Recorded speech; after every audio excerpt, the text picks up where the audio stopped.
Hey there. This guide should hopefully help you to perform the trick known as infinite ledge climbing in Mini Ninjas. Now, first of all, I just want to point out that this trick was not discovered by me. It was actually discovered by the YouTube user Rockmox. So I just wanted to give a quick shout out to them, and their original video of the trick will be in the video description. So first I'll just give you a quick demonstration of the trick so you know what it looks like and also what it's used for. So this trick can be performed while hanging off any sort of ledge. So you notice that there is a ledge here. I climb up it. This is the state that I'm talking about. So where you're hanging onto the ledge from one side. And basically what you do is to continually interrupt the ledge climbing animation by switching to different ninjas, and that will cause you to gain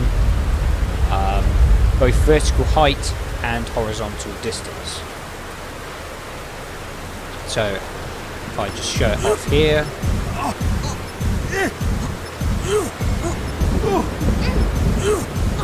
you can see that I'm going upwards, but also if I tilt the camera down you can see that I'm moving forwards a bit as well.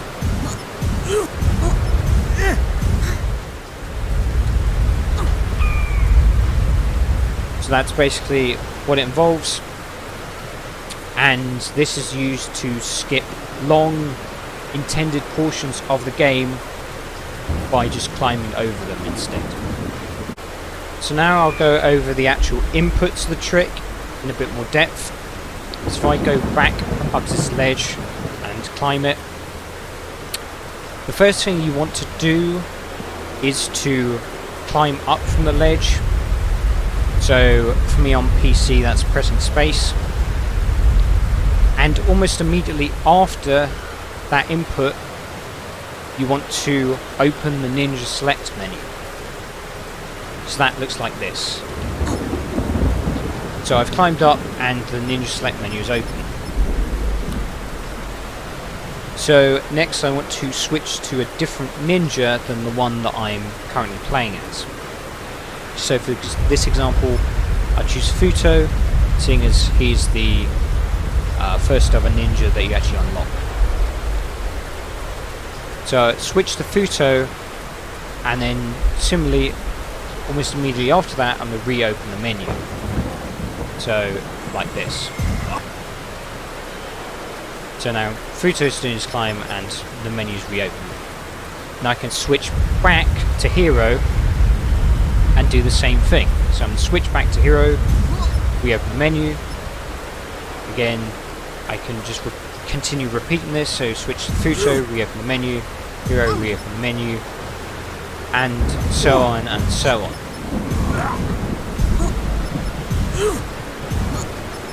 As the name of the trick suggests, you can do this for as long as you like. So when you want to end the trick, which is usually when you've gained enough height, you can just let the ninja's ledge climb animation play out in full. So I'm going to switch back to Hero and just let him fall down. So you can see here the ledge climb animation completes, goes to the falling animation, and it just fall down to the ground. Now one limitation of the infinite ledge climb is that you can't actually change directions during it. So if I give an example by starting a climb, and then if I realise that I actually need to be going slightly to the right and try to turn that direction, you notice I go straight into the falling animation and effectively I've broken the climb. So that's why it's important to get your positioning right in the first place. The only one thing that you can do is you can slightly change where you're going while falling. So instead, if I wanted to fall to the top right, I could do that.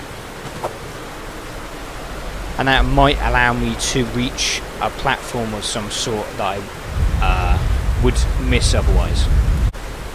Another important concept is that the upwards and forwards distance that you gain from each individual ledge climb is dependent on both how long you let the animation play for and the ninja that's doing that animation.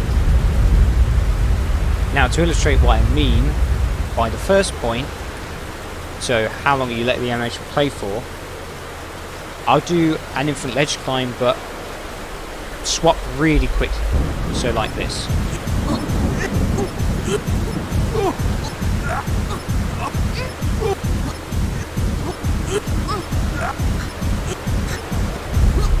You'll notice that I gain a lot of vertical height very quickly, but barely any forwards distance.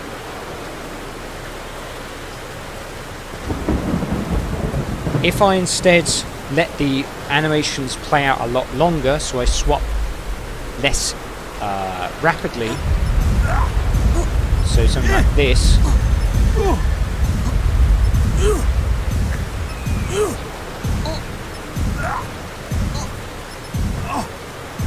you'll notice I'm no longer gaining a lot of vertical distance, but more horizontal distance.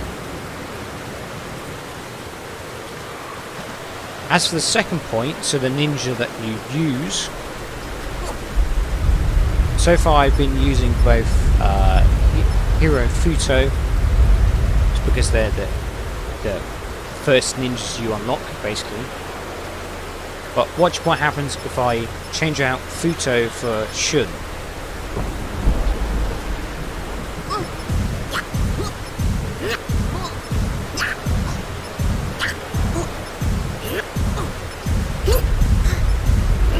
Notice Shun has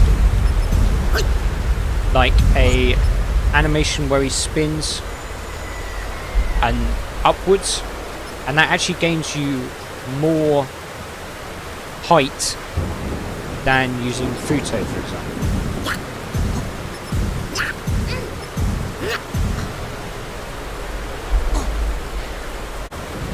Another thing to note is that you can actually fall quite far during a climb and still be able to continue it. So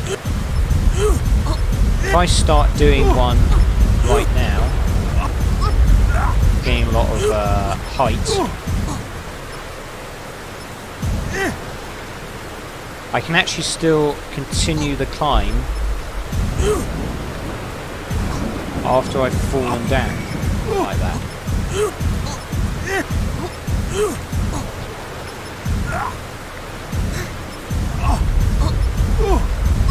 And the climb will only end basically when you transition to the falling animation, so that's how you know. So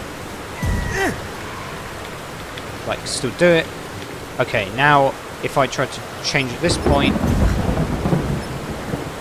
sorry, if I try to change at this point, then I'll just fall down like that. One thing that may happen if you go up too high is you'll experience one of the game's out of bounds effects. And it's basically where the game stops rendering progressively more and more as you go higher. So you can see here the rain has gone, some of the buildings in the background are now not being rendered, and if I continue to climb higher, you'll notice pretty soon that the entire world actually stops rendering. Now, one way to sort of remedy this is to change the position of your camera.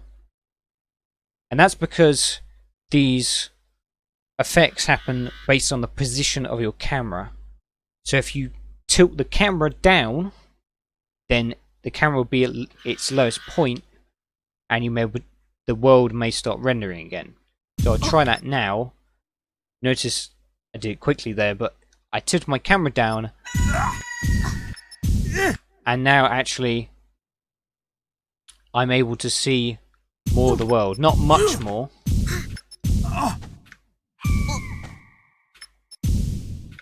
But that sort of remedies some of the effects of that.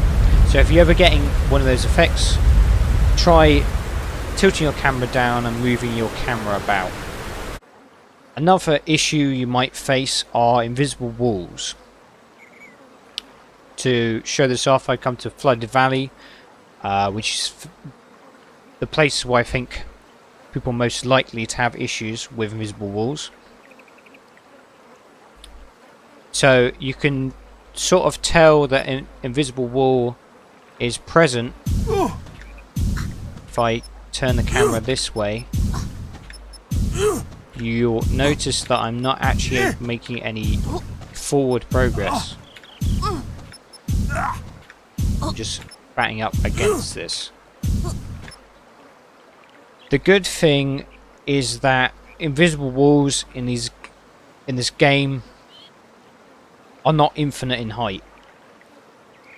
So if you ever encounter an invisible wall, you should be able to just climb over it. So to demonstrate that, you can do the short switches for mostly height, and you notice there'll be a point at which you can move forward again. So I've got past the invisible wall basically, and now I can keep going to do this skip. There is a variant of this trick as well that allows you to go backwards instead of forwards. So to do this, I'm going to climb up on the ledge like before, but instead of climbing onto the ledge, I'm going to jump back off the ledge backwards, and then I'm going to do the ninja swapping stuff. So that looks like this.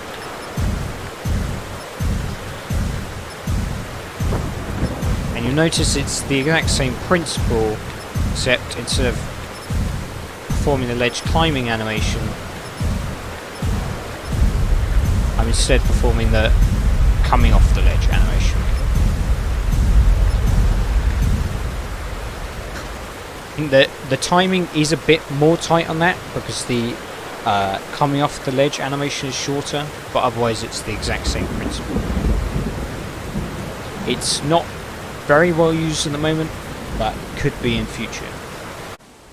So finally I want to go over an instance of where the infinite ledge climb is currently used in speedruns. So I'm in Ninja Mountain at the moment, which is the first level of the game, just across from the point at which you first meet Futo. And basically the aim of this is going to be to try and get on top of this cliff on the left side.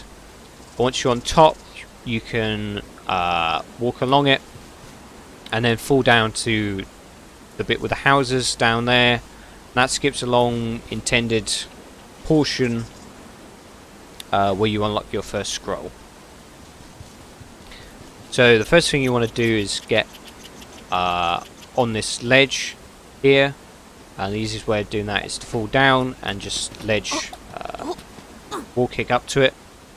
You want to be on this straight bit, really, and we also want to tilt the camera down, because especially with this climb, objects are going to stop rendering as you go further up.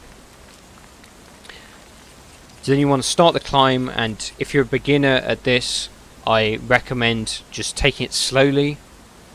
So notice if I just start it off, when the ninja select menu is open, the game is effectively paused, so you can take as long as you want trying to find the right ninja to switch to.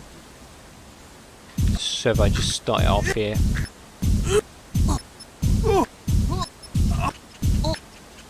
You want to not switch too rapidly, because then you won't gain any forwards distance.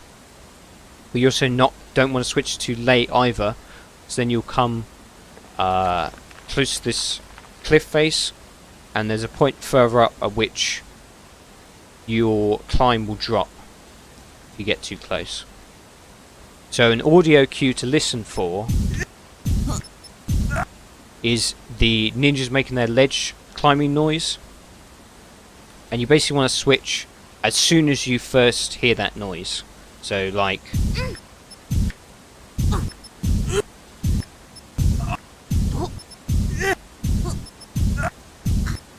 there's some bit close at the moment, but like that, and the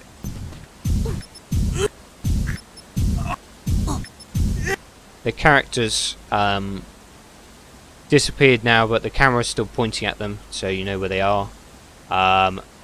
And you see this bit on the left is the point that you want to aim for. So now that we gained most of the height that we need, we want to delay switching more to get more horizontal distance. So